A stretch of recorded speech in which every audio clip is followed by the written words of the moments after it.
देखो यार, ये एक इंडियन पासपोर्ट है, लेकिन ये एक नॉर्मल इंडियन पासपोर्ट है। और ये मेरे पास ये भी एक इंडियन पासपोर्ट है, लेकिन ये नॉर्मल इंडियन पासपोर्ट नहीं है, बल्कि ये है ई पासपोर्ट। यहाँ पे एक चिप लगी हुई है और ये अगर दोनों आप देखेंगे तो बाहर से आपको पता चल जाएगा, बिकॉज इस पे यहाँ पे कोई चिप का निशान नहीं है और यहाँ पे ये चिप का एक छोटा सा स्टिकर टाइप का आपको नजर आएगा। अब बात यहाँ पे आती है कि ये जो आपका नॉर्मल पासपोर्ट है, इसको ई पासपोर्ट में आप कैसे कन्वर्ट कर सकते हैं, बिकॉज इंडिया में अब ई पासपोर्ट बनना शुरू हो गए हैं। और इस वीडियो में मैं ये भी बताऊंगा कि ई पासपोर्ट का मतलब क्या है, इससे आपको बेनिफिट क्या होगा और कौन कौन सी सिटीज के अंदर ये ई पासपोर्ट बनना इंडिया में शुरू हो गया है और पूरे इंडिया के अंदर ये कब तक शुरू होगा, इसको कैसे हम कन्वर्ट कर सकते हैं, पूरी डिटेल बताऊंगा ई पासपोर्ट के बारे में। तो अगर वीडियो पसंद आए तो करना क्या है जी, वीडियो को लाइक करना है, चैनल को भी सब्सक्राइब कर लेना है, क्योंकि भैया यहाँ पे बहुत सारा ज्ञान आपको मिलता रहेगा। चलिए स्टार्टिंग से ही बात करते हैं कि ये दोनों पासपोर्ट एक दूसरे से अलग कैसे हैं। वैसे तो देखो, दोनों पासपोर्ट से आप इंडिया से बाहर ट्रैवल कर सकते हो, दोनों पासपोर्ट से आपको कोई भी रोकने वाला नहीं है, लेकिन फिर भी ई पासपोर्ट के कुछ फायदे हैं जो मैं आपको बता देता हूं। पहला फायदा तो ये है कि ये पासपोर्ट बहुत ज्यादा सिक्योर है। क्यों है सिक्योर, बताता हूं। देखिए, नॉर्मल पासपोर्ट में क्या होता है, आपका फोटो होता है अंदर, आपका नाम, पता, आपकी डिटेल, आपका एड्रेस वगैरह ये सब होता है। वो सारी की सारी चीजें इस ई पासपोर्ट में भी होती है, लेकिन एक चिप होती है जो एक्स्ट्रा है। उस चिप में है आपके बायोमेट्रिक, आपके सिग्नेचर, आपका फेस, आपकी जो पर्सनल बायोमेट्रिक है वो इसके अंदर इंस्टॉल है। अब इससे क्या होगा, इससे होगा ये कि अभी क्या होता है कि आप किसी कंट्री में घूमने जाते हो तो इमिग्रेशन में एंट्री एग्जिट के टाइम आपको क्यू में लगना पड़ता है। तो अगर आपके पास नॉर्मल पासपोर्ट है तो आपको भैया क्यू में लगना पड़ेगा और आपका टाइम खराब होगा। लेकिन अगर आपके पास ई पासपोर्ट है तो अभी बहुत सारे एयरपोर्ट ने ई गेट्स इंस्टॉल कर दिए अपने अपने एयरपोर्ट पे। थाईलैंड में भी अभी ई गेट्स इंस्टॉल हो गए। तो आप ई गेट्स पे जाइए और इसको स्कैन करिए, आपका सारा बायोमेट्रिक का जो डेटा है वो वहां पे स्क्रीन पर रिफ्लेक्ट हो जाता है। इससे आपका टाइम बचता है और आपको एंट्री एग्जिट जल्दी मिल जाता है। समझ गए। नॉर्मल पासपोर्ट से थोड़ा टाइम लगेगा, इससे आपको टाइम नहीं लगेगा।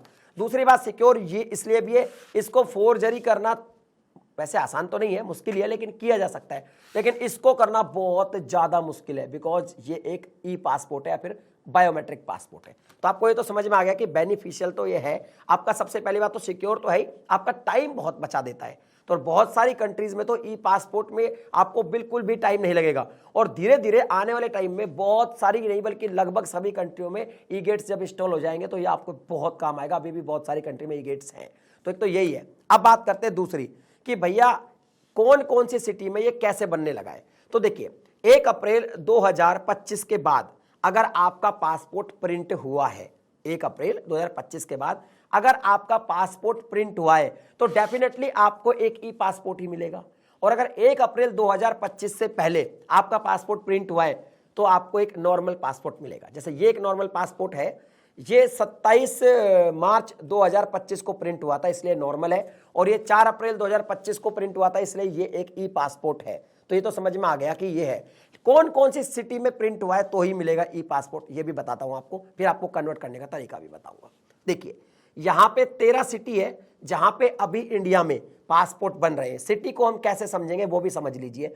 जैसे मैं अभी अलवर राजस्थान में रहता हूं, राजस्थान का एक जिला है अलवर, लेकिन मैं जब अपने बायोमेट्रिक देता हूं वो तो मैं अलवर में ही जाके दे देता हूं, लेकिन जो मेरा पासपोर्ट प्रिंट होता है वो होता है जयपुर से, बिकॉज हमारे यहाँ का जो पासपोर्ट सेवा केंद्र है, मेन केंद्र, वो जयपुर है। तो सिंपल सी बात है, जयपुर में जो है ई पासपोर्ट की सुविधा स्टार्ट हो गई है। तो जब ये जयपुर से बना तो मेरा ई पासपोर्ट बन गया। ऐसे ही 12 सिटी और है, वो भी मैं अब आपको बता देता हूं। तो यहाँ पे मेरे पास पूरी 13 सिटी की यहाँ पे लिस्ट है। अगर आपका पासपोर्ट इन 13 सिटी में प्रिंट होता है, यानी कि आपका मेन जो पासपोर्ट केंद्र है वो है, तो फिर आपको ये ई पासपोर्ट ही मिलेगा ऑटोमेटिकली। जैसे कि नागपुर, भुवनेश्वर, जम्मू, गोवा, शिमला, रायपुर, अमृतसर, जयपुर भी इसमें है इसलिए मुझे मिल गया, चेन्नई, हैदराबाद, सूरत, रांची और दिल्ली। इन 13 जो सिटी है इनमें अगर आपका जो है प्रिंट होता है पासपोर्ट तो आपको ऑटोमेटिकली ई पासपोर्ट ही मिल जाएगा। अब यहां पे बात करते हैं कि भाई अगर हमारे पास एक नॉर्मल पासपोर्ट है तो क्या हमें ये पासपोर्ट मिल सकता है। तो देखिए, मिल सकता है, लेकिन किन कंडीशन में मिलेगा वो मैं आपको बता देता हूं। पहली बात, ये जो पासपोर्ट है अगर ये आपका पूरा भर जाता है और आप दूसरा पासपोर्ट अप्लाई करेंगे अब, तो आपको डेफिनेटली इन सिटी में करेंगे तो यही वाला मिलेगा, सिंपल। दूसरी बात, इस पासपोर्ट की वैलिडिटी खत्म हो जाती है, आप दोबारा पासपोर्ट बनवाते हैं तो यही वाला मिलेगा। इसके अलावा आपको और कोई तरीका नहीं है, मतलब इस पासपोर्ट को आप इसमें कन्वर्ट ऐसे नहीं करा सकते। बस आप इस पासपोर्ट को जब ये भर जाएगा, वैलिडिटी खत्म हो जाएगी, उसके बाद जब भी अप्लाई करेंगे तो आपको ये वाला पासपोर्ट मिलेगा इन 13 सिटी से, अगर आपका जो है पासपोर्ट प्रिंट होता है तो। इसके अलावा गवर्नमेंट ये भी कहती है कि इसका मतलब ये नहीं है कि अगर आपके पास नॉर्मल पासपोर्ट है तो आपको ई पासपोर्ट चाहिए ही चाहिए, नहीं जी, आप इससे भी इंडिया से बाहर ट्रैवल कर सकते हैं। मेरा जो पर्सनल पासपोर्ट है वो भी अभी ई पासपोर्ट नहीं है, मैं भी इंडिया से बाहर ट्रैवल करता हूं, बस आपको थोड़ा क्यू में लगना पड़ेगा, सिंपल। दूसरी बात, सारे के सारे पूरे इंडिया के अंदर से ये कब स्टार्ट होगा, तो गवर्नमेंट ने ये कहा है कि 2025 के मिड में, यानी कि अभी मानो आप जून के बाद से या जुलाई तक या अगस्त तक या फिर इस साल के एंड तक आप मान ही लो कि पूरा का पूरा जो इंडिया है यहां पे जो भी पासपोर्ट बनेगा वो ई पासपोर्ट में ही बनेगा, सिंपल। अभी तो बन रहा है सिर्फ इन 13 सिटी से। अच्छा, इसका प्रोसीजर अलग होता है बनवाने का? बिल्कुल नहीं होता। जैसे आप नॉर्मल पासपोर्ट के लिए ऑनलाइन अप्लाई करते हैं, उसके बाद आप ऑफिस में जाते हैं बायोमेट्रिक देने और पुलिस वेरिफिकेशन कराते हैं और उसके बाद ये पासपोर्ट आ जाता है, सेम वैसे ही ये पासपोर्ट आपको मिल जाएगा, ई पासपोर्ट, और कोई भी प्रोसीजर नहीं है।